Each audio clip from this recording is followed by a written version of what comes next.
میرے نبی کتنی اونچی پرواز رکھتے ہیں، اپنے رب کو دیکھ رہے ہیں، اور دیکھ موسیٰ علیہ السلام پہ تجلی پڑی، وہ بھی ان پر نہیں، پہاڑ پہ خر موسیٰ صاعقہ، اور یہاں پردے اٹھ کے آپ کہہ رہے ہیں السلام علیک ایھا النبی ورحمۃ اللہ وبرکاتہ۔ میرا رب کہہ رہا ہے، اس علم والا کہتا ہے آپ کی محفل کے لحاظ سے آپ نے فرمایا کفا بالمرء لقیمات یقمن بہ صلبہ، آدمی کے کمر سیدھی رکھنے کے لیے چند لقمے کافی ہیں، اس سے اوپر کام خراب ہے۔ اما اذا ابا، اگر وہ کہے نہیں یا رسول اللہ میرا تو چند لقموں پہ گزارا نہیں ہوتا، تو پھر ثلث للطعام، معدے کا تیسرا حصہ کھانے کے لیے رکھے، وثلث للماء، اور پھر 1/3 پانی کے لیے رکھے، وثلث للنفس، اور 1/3 خالی رکھے۔ بیمار نہیں، تقدیر آوے تو وکھری گل ہے، بیمار نہیں ہوتا۔ حکیم سعید صاحب رحمۃ اللہ علیہ فرمایا کرتے تھے جتنے لوگ پہلے بیمار ہوئے، جتنے آج ہو رہے ہیں، جتنے آئندہ ہوں گے، سب یہ کھانے کی وجہ سے۔ رکدے ہی نہیں، کھدی جنگل کھدی۔ میرے نبی نے صبح کھایا، شام نہیں کھایا، شام کو کھایا، صبح نہیں کھایا، باسی کھانا کبھی نہیں کھایا۔ تھوڑے فریج بھرے پہ ہوندے، اور ڈاکٹروں دے بھی بھرے پہ ہوندے فریج۔ پھر ہمارے نبی نے صرف ایک دفعہ باسی روٹی کھائی، حضرت ام ہانی کے گھر جب مکہ فتح کیا، حضرت علی کی بہن، تو انہوں نے آپ نے کہا کچھ کھلا دو ان کی دلداری کے لیے، تو ان کے پاس رات کی باسی روٹی تھی۔ زندگی میں ان کی دلداری کے لیے 2-4 لقمے لیے۔ اب تازہ کھانا کھاتے تھے یا چھوڑ دیتے تھے، تازہ نہیں ہے تو نہیں کھاتے تھے۔ صبح کھایا، شام نہیں کھایا، شام کا صبح نہیں کھاتے تھے، صبح کا شام کو نہیں کھاتے۔ اب لوگوں نے تو ہفتے کے کھانے ڈال کے رکھے ہوتے۔ یہ پہلے کھانا نہیں، پہلے وہ ہمارے مطلب اپنے گاؤں کی بتاتا ہوں، وہ کھانا روٹی بچ جاتی تھی تو میری ماں تقسیم کر دیتی تھی۔ انہوں نے جامن تو بعد فریج آ گیا، اسی ویٹ ٹھوکنے شروع کر دیتے ہو، جو قریبوں کو جاتا تھا وہ ہمارے فریجوں میں جانے لگا۔ اور یہ کھانا خراب کرتا ہے، یہ پروسیس کھانے، یہ جنک فوڈ، یہ ڈرنکس، یہ پیزے، یہ زندگی کو تباہ کرنے والے پروگرام۔ پیٹ بھر کر، ایک صحابی تھے ان کا پیٹ نکلا ہوا تھا، تو آپ تشریف لائے اور یہاں انگلی ماری، یوں کہا، ایسے کر کے کہا کہ یہ چربی یہاں نہ ہوتی تو کتنا اچھا ہوتا۔ آپ کو نہیں کہہ رہا، یہ چربی یہاں نہ ہوتی تو کتنا اچھا ہوتا۔ تو موٹا تو مرد بھی کوڑا لگتا ہے، عورت کا پیٹ نکلا ہوا ہو تو اور مصیبت ہے۔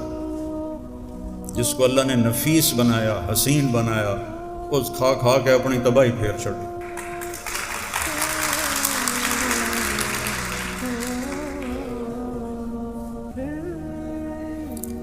تو اپنے نبی کی زندگی پڑھو میرے بھائیو، پڑھو۔ اس میں اللہ نے دنیا اور آخرت کا ہر سامان چھپا کے رکھا ہے۔ اس کمبخت کو بھوکا رکھو، اس کو۔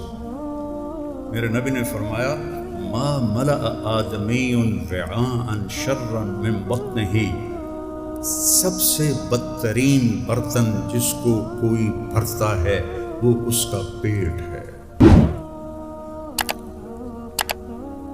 حضرت عمر رضی اللہ عنہ کے گھر میں ان کے لیے پکی ہوئی روٹی کو کوئی چبا نہیں سکتا تھا، ایسی خیر اب وہ تو ہم نہیں کر سکتے، لیکن میں صرف آپ کو نمونہ پیش کر رہا ہوں۔ کوفے میں 2 شخص آئے، ایک شخص آیا، کہا جی امیر المومنین سے ملنا ہے، تو حضرت علی سے ہی کہہ رہا تھا، وہ امیر المومنین تھے، کہا وہ آتے ہی ہیں۔ تھوڑی دیر کے بعد حسنین آ گئے، تو آپ نے اشارہ کیا تو وہ گئے، ان کے لیے کھانا لائے، بہترین کھانا۔ اور وہ شخص جو تھا وہ ایک کونے میں بیٹھ کے ستو کھا رہا تھا، پھیکے ستو۔ تو وہ مہمان کہنے لگا یہ غریب بیچارہ ستو کھا رہا ہے، میرے آگے ایسا کھانا ہے، اس کو بھی بلا لو وہ بھی کھا لے۔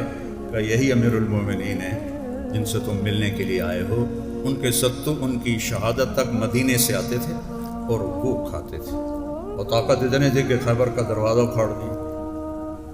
اور میں نے استنبول میں آپ کی تلوار دیکھی، وہ تلوار ویک کے ڈر لگتا ہے، اتنی وزنی اور بھاری تلوار۔ اگر آپ اپنی صحت چاہتے ہیں تو اس کو بھی اصول بنائیں، ایک وقت میں کئی کھانے اکٹھے مت کریں، کھانے کے ساتھ میٹھے کو مت ملائیں،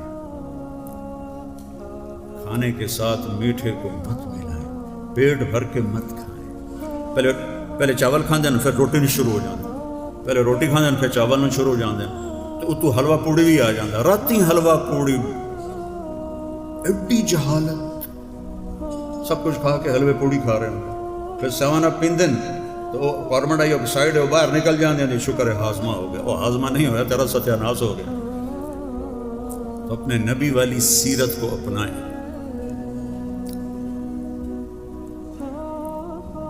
ان ڈاکٹروں کو پڑھنی چاہیے، آپ سب کو پڑھنا چاہیے طب نبوی، جس میں آپ کا کھانے کا کیا معمول تھا۔ میں نے ایک دفعہ پروفیسر ڈاکٹر عبدالواحد صاحب تھے رحمۃ اللہ علیہ، وہ پرنسپل بھی بنے نشتہ کالج کے، ان کو میں نے وہ علامہ ذہبی کی ہے طب نبوی، اس میں تھا کہ کس کو کس کے ساتھ نہیں کھاتے تھے، وہ میں نے سنایا، کہنے کہ جو شخص اس پہ عمل کرے گا بس مر جائے گا، بیمار نہیں ہوگا۔ تو حجامہ بھی ہو اور حجامہ کے ساتھ میرے نبی کی بتائی ہوئی ترتیب زندگی بھی کھانا بھی ہو۔ میں دبئی میں تھا تو ایک یہ جو غذا کے ماہر ہوتے ہیں نا، کیا کہتے ہیں نیوٹریشنل، انڈیا کا تھا میرا دوست، تو میں گیا تو مجھے ہارٹ اٹیک ہو چکا تھا، تو وہ نا مجھے کچھ چیزیں لکھی، پھر اس کے بعد کہنے لگے آپ نے پانی نہیں پینا کھانے کے دوران۔ سنت ہے کھانے کے دوران پانی پینا؟ تو کہنے لگا حضرت معاف کیجیے گا، جو سنت کے مطابق کھائے اس کے لیے پانی پینا بہت ضروری ہے۔ میرے پاس وہ مریض آتے ہیں جنہوں نے یہاں تک کھایا ہوتا ہے، تو پھر ان کو میں کہتا ہوں کہ پانی نہ پیو، پانی نہ پیو۔ تو اپنے کھانا، آپ کے کھانے آپ کے مزاج پر بھی اثر انداز ہوتے ہیں۔ ہمارے ملک میں جذباتی پنا ہے، لڑائی جھگڑے، جلدی غصے میں ہو جاتے ہیں، تحمل نہیں ہے، غذائیں خراب ہیں، غذائیں غلط ہیں۔ اپنے جسم کو بھوک کا عادی بناؤ، تو اللہ پھر حجامہ بھی مفید ہے اور سارے سنت کے طریقے مفید ہیں۔